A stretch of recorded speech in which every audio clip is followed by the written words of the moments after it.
Alright, we're going to go through another game of Benediction in detail. This time there's more moves in the game, so I'm going to spend less time in detail on each move, but still I want to talk about this stuff because I think that this game was really interesting, had a lot of really cool variations, and um, it actually taught me a lot about how this game works.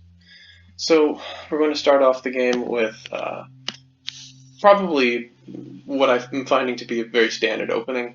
Uh, you need to have the blockade somewhere, at least, so that you can effectively develop your pieces without your zone being blockaded. And so this is Red's first action, and Blue does the same for his turn, and proceeds by developing by creating a two-stack. So this is now we're in 2 actions per the turn, and so Red's going to do this, very normal, and this move was very interesting. It seems that an aggressive king as early as possible is a huge benefit. So previous games we're finding out that we can just start running with the king, and actually it's sometimes not very easy to stop it. But I mean, from this position, it's still fine. But it's nice to be prepared basically with the king, so that you can go any direction if you can sense a weak spot in your opponent's position. So then Blue does a couple of blockades. So the purpose of these blockades is so that it's essentially looking at the corridor on this right side of the board. And this blockade is to prevent blockades to be placed here or here. So what that does is that if Blue gets his king over here, especially at this spot on I3, to be looking at I1 and then split 1 here, there will be no possibility for Red to block that split through the wall with a blockade at I5, because it's on the opposite side of the grid line as the blockade placed here. So this is a prophylactic blockade. Red develops more and grows. And now Blue is basically completed blockading around the zone, so that for all intents and purposes he cannot fear any significant blockading in the zone. There's still a little bit of area left back here, but in general that's not a problem, because 1 blockade really can't damage your regenerative potential, but 2 or 3 then make it really hard. Okay, and so now it's time for Blue to keep developing, and so Red's just continually growing, and now there is kind of a staring contest here between these 2 pieces looking at the center of the board. So Blue just immediately takes this opportunity to move and then split and capture. These will be cursed. So what's going on here is that even though Blue had to waste his 2-stack, he still keeps both of his cursed guys, and he gets to take a 2-stack in it. And it doesn't look like it's easy for Red to capture both of these cursed guys in the next turn. So in the essence, Blue is going to be netting 1 piece. So Red places a blockade here, probably for a similar reason as this blockade, and just ignores this entire, almost treating it like a sacrifice. What Red is doing is essentially hoping to move either here to G4 or G3, and then move over to the I file and hopefully catch Blue with his pants down. But and so let's see how this happens. So Blue blocks the Red King's advance, while also taking the cursed guy away from danger on E4. And prepares to have a bit more range with the king defending these squares. I realized later on that this actually was kind of a bad move, because this doesn't actually really defend anything, especially if there's a king on I3. So Red is just regenerating, and blue plays this move, so d7, d5, and f4, g3. So this is attacking, and if red recaptures, then blue will move and split to kill the king. So obviously that's impossible. And the idea was that if red captured and then blockaded, that blue could move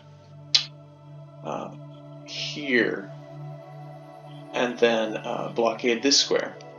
So, and then get a blessed guy next turn. But I actually made a mistake because I realized that this is actually a very good position for red, and this getting a blessed guy is not possible because red will basically promote or get the king blessed first, and that's just going to be game ending. So blue has to defend here, or has to try to defend in any way possible, and so bring guys over to the right, but this doesn't really make a difference. Once the red king is here on I3, you can have whatever, make a king there. It doesn't matter, basically, because next turn, no matter what happens with red, or with blue, then red will go to I5 and split across the wall and win. So let's edit, we go back to the previous position. Instead of this blunder, blue's going to take the other candidate option, which is just kind of bully the king around with these cursed guys.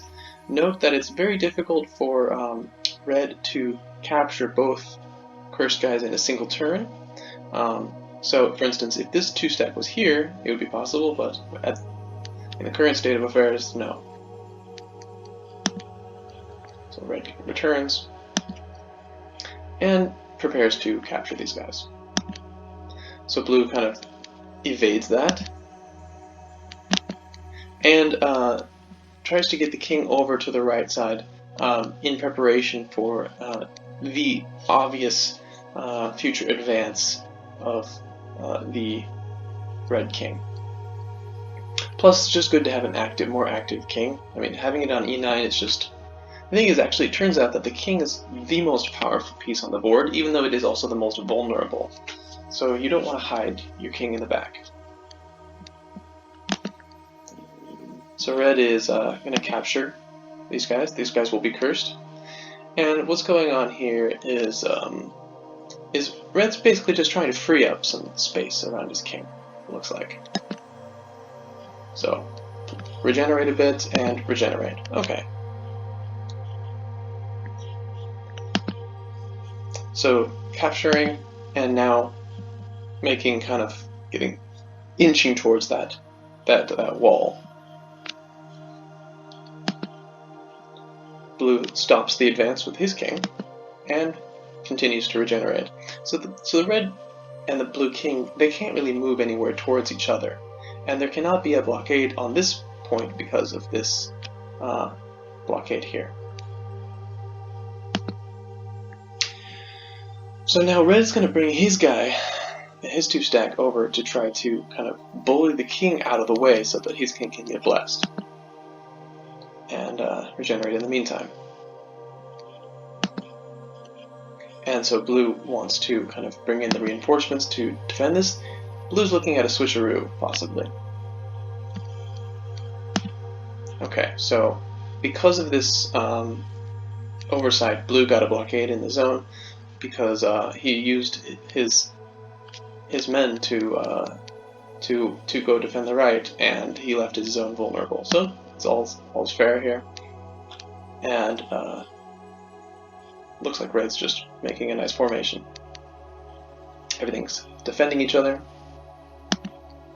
So regenerate, and basically blue needs to find a way to get active because it looks like red has a lot more control of the center. So blue's trying to get closer into the center.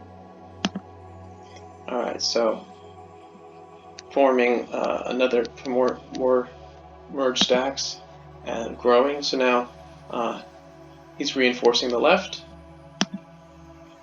And now here we see the beginning of this switcheroo. So, oops, sorry. Okay. So, having these cursed guys behind a blockade is just really annoying. So it's not really easy for blue to maneuver around. And so I think red should have kept these guys here longer. You'll see what happened instead. So blue basically accomplishes the switcheroo.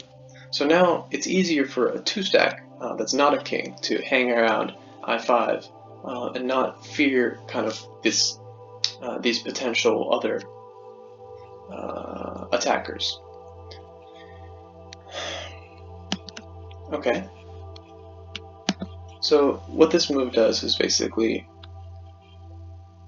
it is a threat against the king, but it's so easily diffused that it kind of releases the tension in the position. So what blue is doing is just killing off the immediate threat and then creating his own threat on the red king, which cannot be answered. So or it cannot be answered by capturing. If he just goes I3 and then split off I4, then the king captures the king. So that would be impossible. That would be game ending.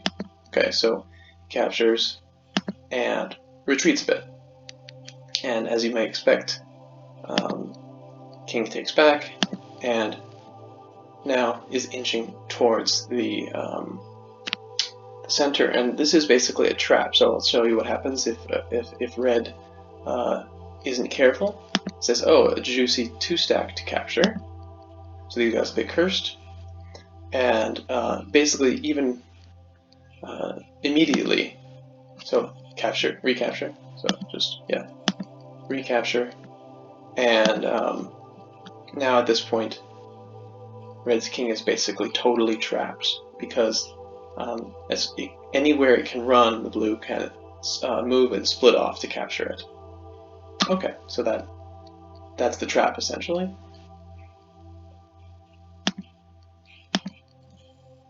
So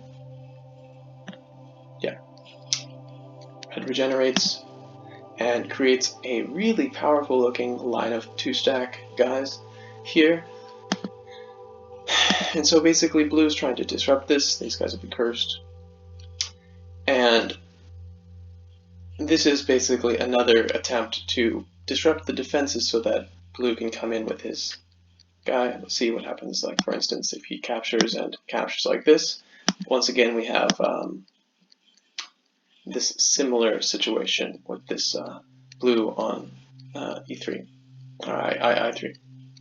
So, okay, instead of capturing here, these guys will be cursed. Red captures and basically destroys his remaining, or his second 2-stack.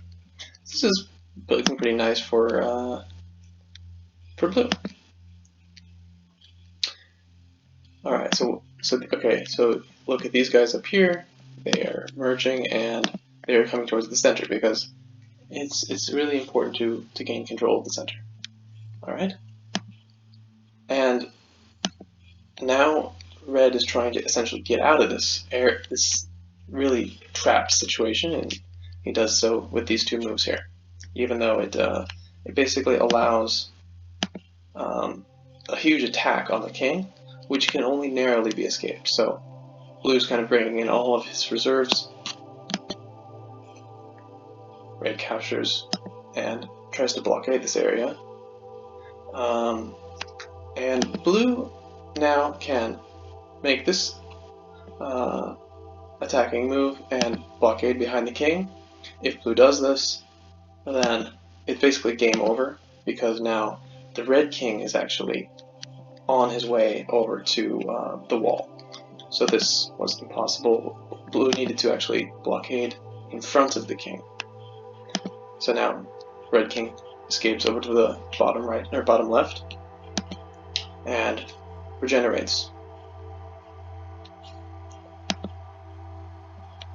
So if this isn't addressed, then the same situation will happen. Red will escape over to the wall, so blue needs to put a blockade here. kind of a bridge move away from a blockade is a great place for a 2-stack because it can always reach around from behind it and hit basically any of these squares. So this is very nice positioning for a 2-stack. So the red king is kind of stuck for the moment. So the blue king is now making his way over to the wall as well. And it looked like almost like red is kind of screwed at this point, but no, actually there is a defense. So the red 2-stack can get over here and get here in the next turn, so kind of has to go back, but the benefit to that whole sequence is that now we can blockade on d1. So growth happening, growth happening, growth happening, growth happening. And it's always good to have kind of a buddy with the king as he attempts to escape, because this can fend off any defenders. And now we just want to create a huge army of 2-stacks so that we can either come after the king or whatever it turns out we want to do. So he's threatening to move and split.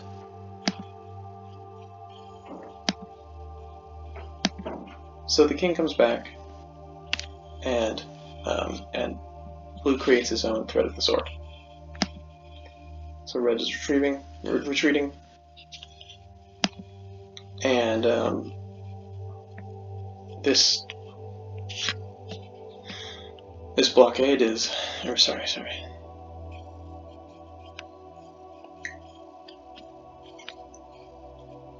and grows more. So blue is sensing that red can get a blessed guy if he attacks the wall on the right with this 2-stack. So he's trying to defend.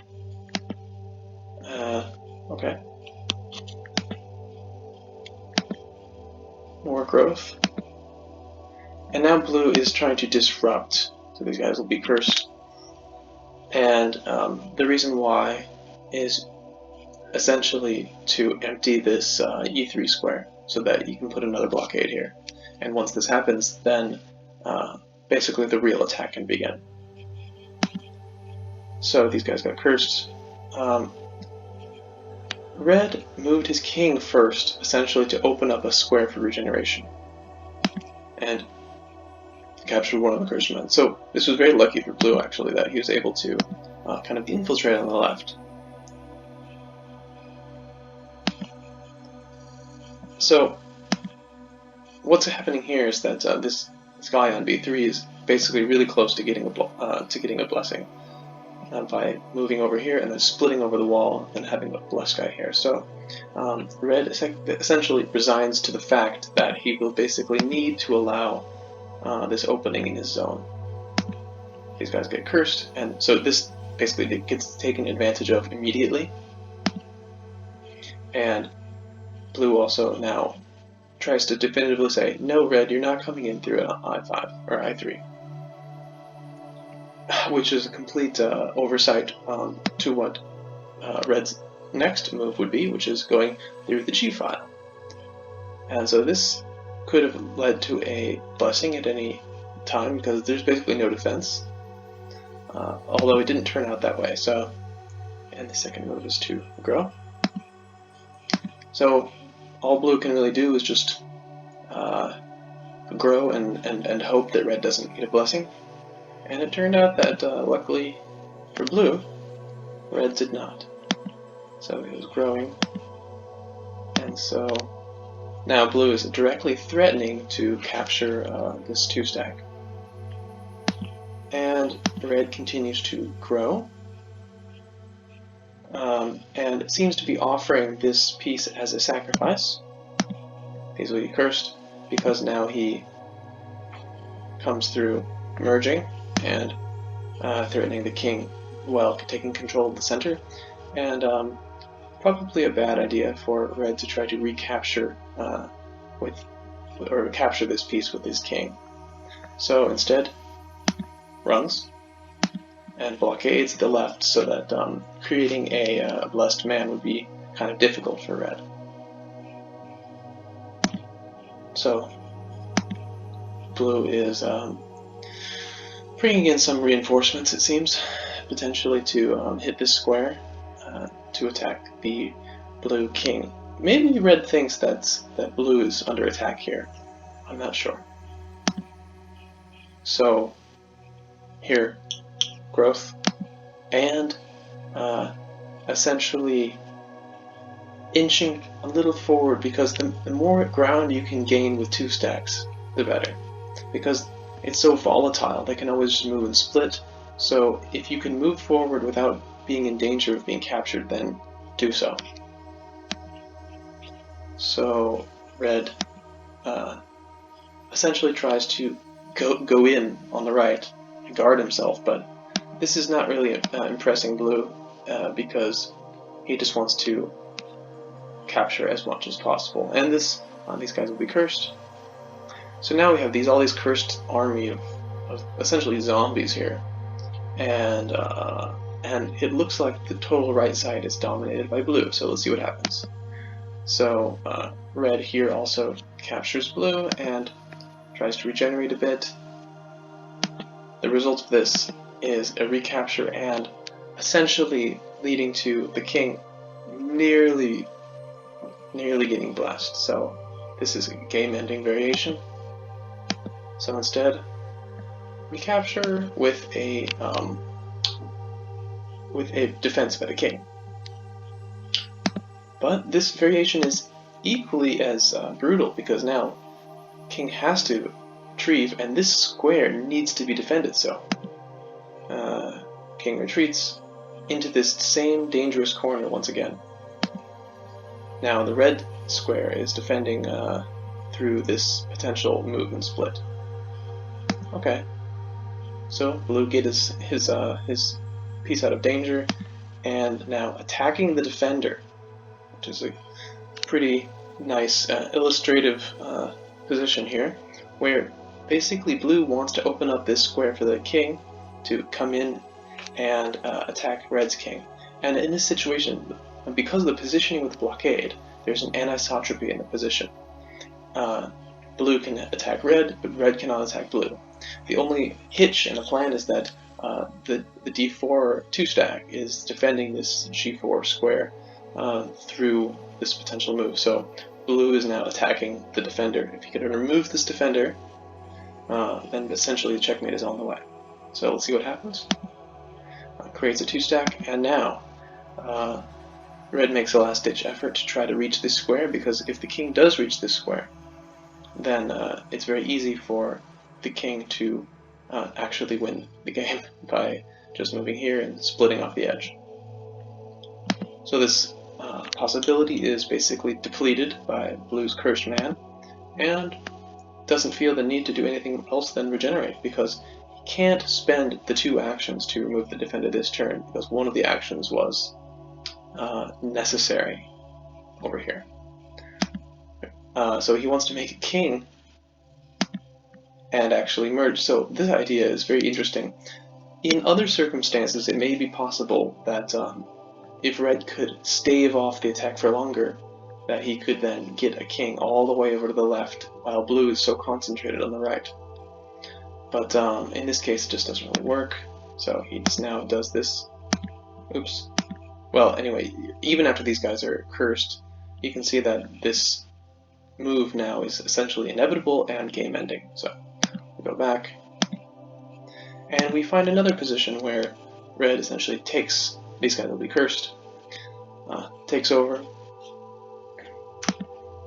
and red's defense is actually to split his kings, and surprisingly this works. So say, red tries something to get any attack on the king now.